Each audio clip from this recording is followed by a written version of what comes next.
What's going on, guys? Jurassic here. Today we're playing the Innsmouth Case. So let's go and get on into it. It's basically like a book novel, and we can basically choose the different paths. Sort of like the other HP Lovecraft game, except it's going to be a little bit in a different universe, but still in his same writing style. Be forewarned. We are fans of a strange world of the Innsmouth, but we recognize the problematic beliefs of HP Lovecraft. This game has been produced by a group of people who believe in inclusion and equality. Your progress in the story will be saved at the end of each chapter. There are 35 chapters in total. At the end of the chapter, the screen fades to a black and green save icon appears at the bottom right of the screen. We recommend you always end the game after such a save point to make sure none of your progress is lost. And I guess that's the symbol we're looking for. Yeah, hopefully you guys enjoy this. It'll be a little bit different on the channel. The last rays of sunshine filter through the blinds of your empty office.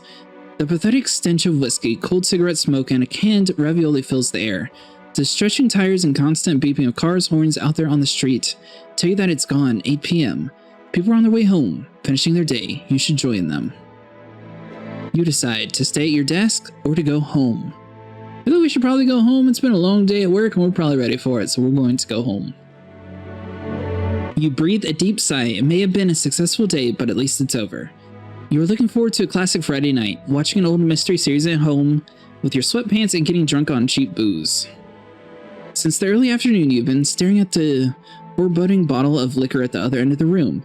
Until now, a vague sense of professionalism has kept you from drinking yourself into oblivion. Now nothing stands in the way. Suddenly, you hear someone at the door. Say, who is it? Don't make a sound. I mean, considering the fact that we were thinking about leaving the office and we don't want any extra work, we're just going to be, yeah, nobody's home. You freeze and hold your breath. No, no, no. Nobody will ruin your well-deserved evening. You're as quiet as a mouse. You listen intensely. The woman just outside the door knocks again. Pesky clients. I can see you through the window. Tend to be a statue? Give up and let her in. I mean, I feel like the gig's already up since she can claim that she sees us through the window. I mean, if it was a two-way window, we could get away with it, but I guess we'll just give in and let her in. Oh well, it could have worked. So what if you had clocked in a few minutes late? You clear your throat, loudly and invite her in as if nothing had happened. The door slowly cracks open with a timid creak. The unknown guest pauses, then in a melodic tone you hear a woman utter, "Hello?" Your inside cramp, you suddenly realize that you haven't cleaned off your office at all this year. You quickly try to clean up, invite her in. I mean, I feel like she already saw through the window, so if you try to clean in front of her, it sort of makes it seem like it's twice as worse, so we're just going to let her in. By the light of the desk lamp, you now see more than a stiletto. A breathtaking woman lights up your office. No doubt older than 40, maybe even 50. Hard to say. Clad in black, skin-tight dress, culminating in décolleté that seems to defy the laws of gravity. Smoky eyeshadow as dark as algae washed ashore. Blonde, coiffed, wavy hair under a dark barrette. The faint light in the setting sun catches in the strands of her hair, and you wonder how many heads this woman must have turned during her prime. She completely different from your usual customers, nervous bankers with sweaty stains under their armpits, convinced their wives have something going on with the mailman. Every move she makes is calculated grace. Smooth as an eel, she walks toward you and sits down on the corner of your desk. Determined, she walks towards you, let's see here, which is a little bold, which makes you blush. Probably bold, which is a little bold without asking you first, but as a professional, you're not giving out anything away. She seems to want to play the seductive damsel in distress. The quiet, amused voice of your subconscious is pleased that the stranger may be sharing your enthusiasm for the film noir cliches. Far louder noise is surprised that the woman seems to think that a sexy pose and revealing the clothes could win you over, and both voices agree that they don't like being manipulated. You don't think the stranger perched to your table is trying to recover from a hard workday as lingerie model, and therefore you see no logical reason for her behavior. When she begins to speak, her voice is smoky and full of promise. My name is Delia Marsh. I'm looking for a private investigator. I was told you're one of the best. She extends her hand. You've come to the right place, lady. You sit back in your chair and fold your hands over your stomach. The woman seems a little irritated that her prerogative behavior seems to have no effect on you. She moves from the edge of the desk and sits down on the chair opposite of you. Yes. She continues to speak. The smoky seductiveness creeps back into her voice. My name is Delilah. I need help. Yeah, we're going to need a little bit more details, lady. What you got? It's about my daughter, Tabitha. She's disappeared.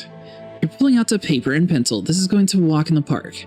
A walk in the kidnapped kids park. Well, when did you last see her and where? Boone puts on a fake smile. We live in the Innsmouth.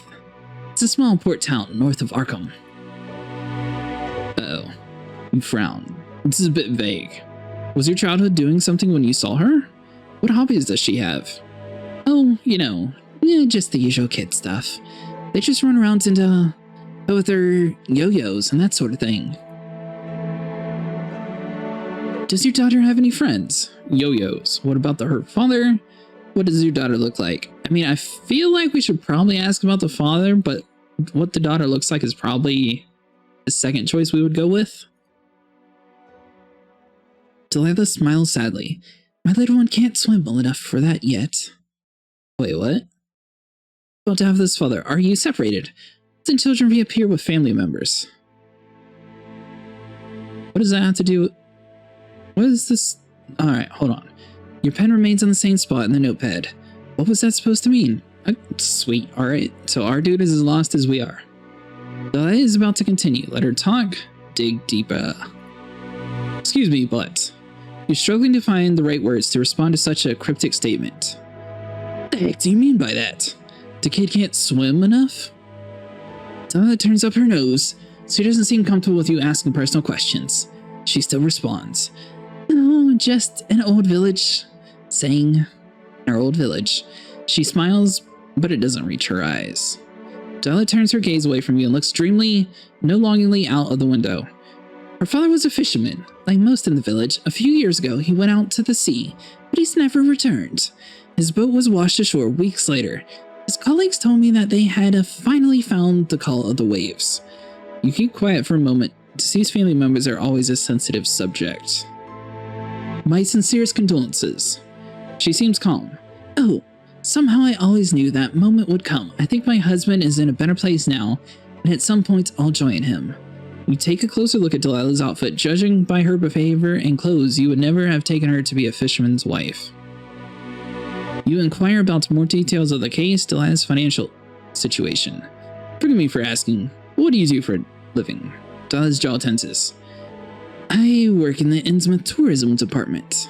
So she lives there and works there. Why do you ask? For a widowed single woman, you're surprisingly well dressed. You don't seem like someone who is handing out holiday brochures. See, now I feel like that's probably a really good answer because, I mean, something's clearly going on with her. It's not like it's just going to be a clear-cut case. But at the same time, if we compliment her, maybe we'll get more information out of her. So we'll probably go with this one. Let's see here. Either the tourism industry is more lucrative than I thought, or your husband was quite well insured. You take a theatrical break. Or is there another explanation? Donna smiles uncertainly. My family is wealthy. Old money, and some kind of local nobility. I don't understand what this question has to do with my missing daughter. I do. It's pretty clear. You know, you got a whole bunch of money. They could easily sit there, steal the kid, and try to ransom her. Happens all the time for kidnapping cases. There's a competitive glint in her eyes. Dirty money might have well been connected to your daughter's disappearance. I feel like we should probably ask her about the case since she hasn't really been too forthcoming about it that much yet. That nervously combs her hair. Have no further questions? Oh, there we go. She's only 8 and the sweetest girl you can imagine. She's been missing without a trace since last week. None of her schoolmates have seen her and no one knows where she might have gone. She hands you a photo. Look, this is my little munchkin. Dun, dun, dun. Good heavens, is this supposed to be a joke? Is that really the face of a child? Or shot a photo edit? Are you being filmed as part of a reality TV show? A bit of my stomach acid and the last bit of my lunch slowly but surely made it way back up into the mouth. You throw open the drawer of your desk, swallow it. Yeah, we'll swallow it. With the narrow eyes, you swallow the bile and involuntarily pull your face. Delilah continues to look at you, hopeful. She obviously didn't notice your little mishap. That was close and could have been unpleasant. I'm so desperate. Her eyes lock with yours. Don't you think there's something strange about your child? Taking your life into your own hands, you ask the mother. It's called puberty. You should try it sometime. Also, there has nothing to do with the case. That's really cool how her face changes. Alright. Persist, cave in. I feel like we should probably cave... We'll cave in. You fall silent. The woman's face has turned red with rage. You have been honest this time? Was your family right all along and they told you all honesty was not always the best policy? Are you going to take this case or not? We want more information. Alright, so let's see here. Have any friends? Classmates, sports clubs, members, anything like that? Delilah silently shakes her head. Very strange. You're about to ask if the girl at least had imaginary friends, but you had to hold back.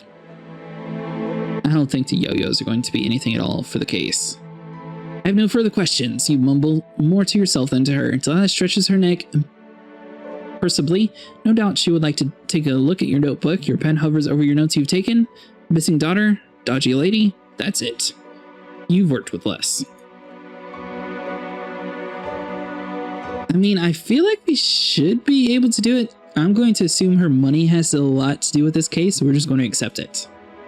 You nod. A missing persons case, nothing unusual. The conventional little girl runs away from home after reading her first romance novel. Usually they hide at the edge of the forest or in the library. Should be pretty straightforward.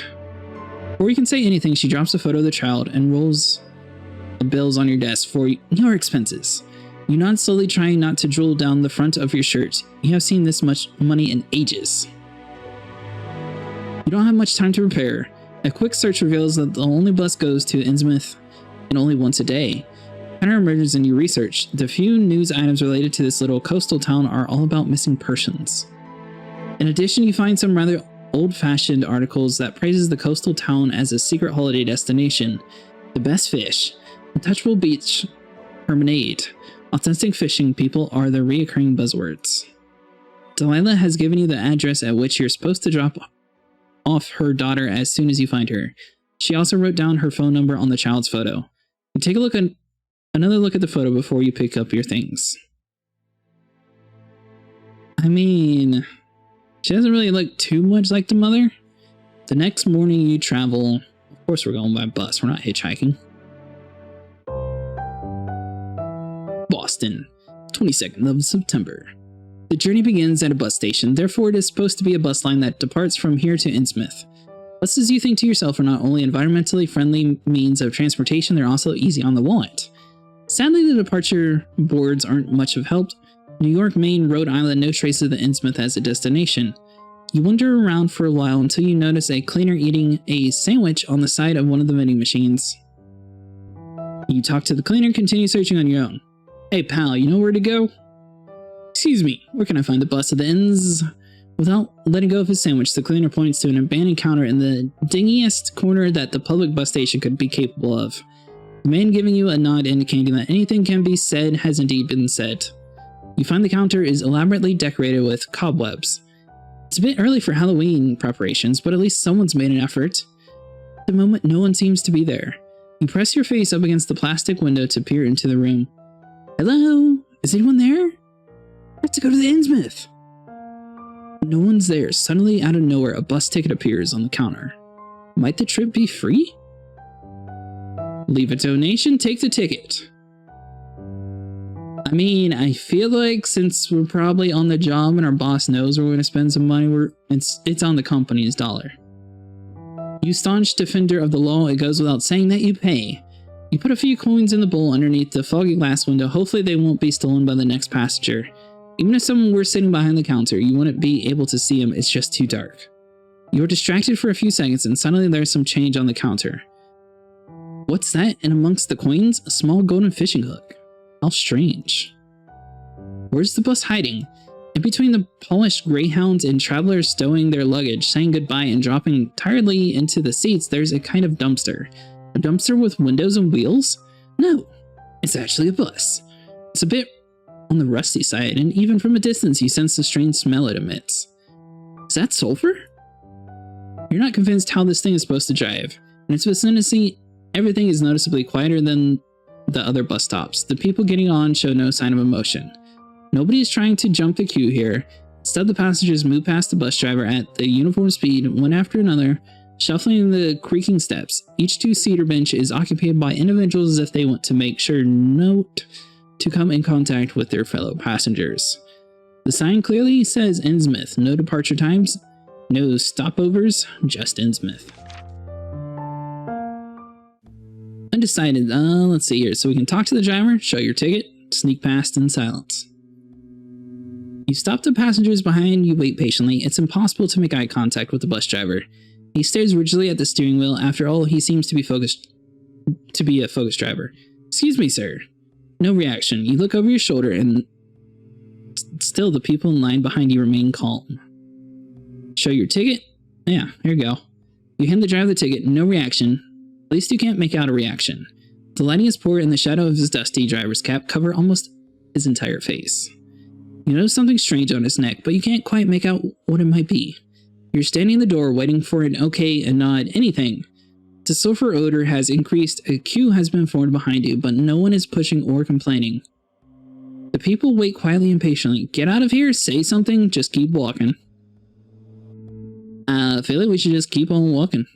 You shuffle sideways through the center aisle. You don't remember the bus looking this long from the outside. You are surrounded by shabby two-seater benches and some are already occupied, one traveler per row. The last bench is free. Looks like the upholstery could be torn in some places though, or has been slid open. You can see springs with sharp wire edges and some sticky liquid that seems to have leaked out into the floor. Why didn't you just sit down in one of the free rows? Here in the back, almost everything is occupied. Most of the passengers seem to have purposely sat down in the aisle seats, blocking off the window seats. Maybe this is an opportunity to get a little closer to the common Innsmouth visitor? Sit down with somebody to the rear bench. I mean, I don't... If I was doing it, I would sit by myself. But this bus is kind of creepy, so I mean, if we sit next to somebody, maybe we'd get some clues. As a nonconformist, you join one of the passengers in a double seat. Since only one man was so considerate as to sit at the window, your options are limited anyways. As far as you can tell, the man is haggard, figured with barley Indian luggage. The hood of the gray jumper pulled far into the face, the man looks onto the street as if something very important is happening out there that requires his attention. Is this seat taken? You ask politely. He turns his head and gives you a breeze once over. You look a little creepy there. Without saying a word, he turns away again. Sit down anyway? Yeah. Alright. That wasn't a no either. You sit down and regret it instantly. The smell of sulfur is now overpowering by something else. Something that smells like it's been in the sun for way too long. You're trying to catch a glimpse of what's under the hood. Does the person have a genetic defect? Is he malnourished? And you're not surely what the problem might be, but you're trying to stay professional. Talk to the stranger next to you. Awkward silence. I feel like awkward silence is always the way to go, but he is a journalist, so we're going to have to talk to him. Whoa. Look the passenger over, play the tourist. You clear your throat before you speak, twitching, and with a light tremor the man turns to you. Excuse me, I'm visiting the Innsmouth for the first time. Do you happen to come from there? The twitch is all you get. Maybe you should get to the right point. As for tourism tips, mention the missing girl. You clear your throat once more. Your seat neighbor turns to you in slow motion. Excuse me, I'm a private detective and I'm going to the Innsmouth for a job.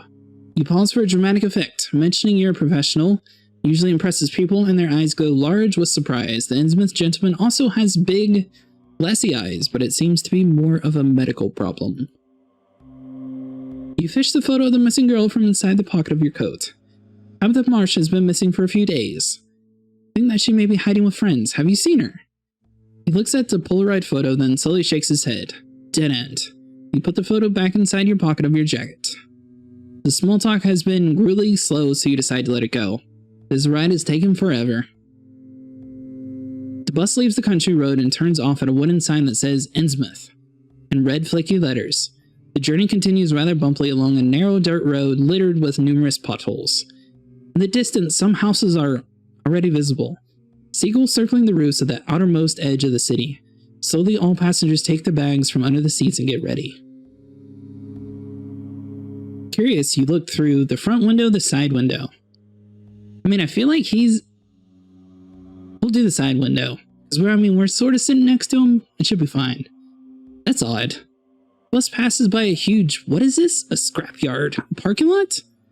Why would something like this be here right outside the city? You pass another wooden sign whose half-peeled writing advertises the Innsmouth Park and Ride area. A lot of cars look like they've been sitting here for years. Sand covers some of the bonnets and windscreens. The front door of the bus opens with a squeak and you join the monotonous line of locals stepping out of the bus as if in a daze. Almost walking in step, you'll get all closer to the exit. As you walk down the steps, you have to protect your eyes from the sunlight. Turns out the windows of the bus were tinted. The other passengers shuffle off. Alright guys, that's going to be it for today. If you guys enjoy, make sure you leave a like and subscribe. I will see you guys in the next one.